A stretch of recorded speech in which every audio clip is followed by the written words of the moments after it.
जामखेड अहिल्यानगर येथे लघवीच्या कारणावरून तरुणावर फायरिंग करणाऱ्या 6 आरोपींना स्थानिक गुन्हे शाखेने 24 तासात अटक केली।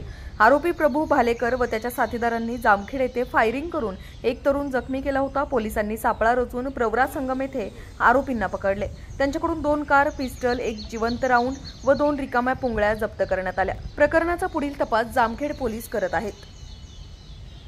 जामखेड शहरामध्ये काल रात्री 10-10:30 वाजेच्या दरम्यान फिर्यादी आदित्य बबन पोकळे हे आपल्या मित्रांसह घरासमोर उभे असताना 2 कारमधून आलेल्या 5 ते 6 इसम हे लघुशंकेसाठी थांबले होते।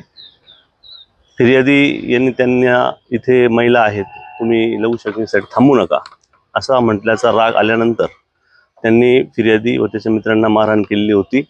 तसेच आपल्याकडे असलेल्या पिस्टलमधून फायर केलेला होता। त्यामध्ये फिर्यादीच्या पायाला गोळी लागल्याने ते जखमी झालेले होते। त्याप्रमाणे जामखेड पोलीस स्टेशनला गुन्हा दाखल करण्यात आलेला होता। स्थानिक गुन्हे शाखेचे API थोरात आणि PSI सालगुडे यांचं पथक तयार करण्यात आलेलं होतं। तांत्रिक विश्लेषण आणि घेतलेल्या माहितीच्या आधारे त्यांनी प्रभू रायबान भालेकर राहणार संभाजीनगर व त्याच्या सोबतच्या इतर 5 साथीदारांना अटक केलेला आहे।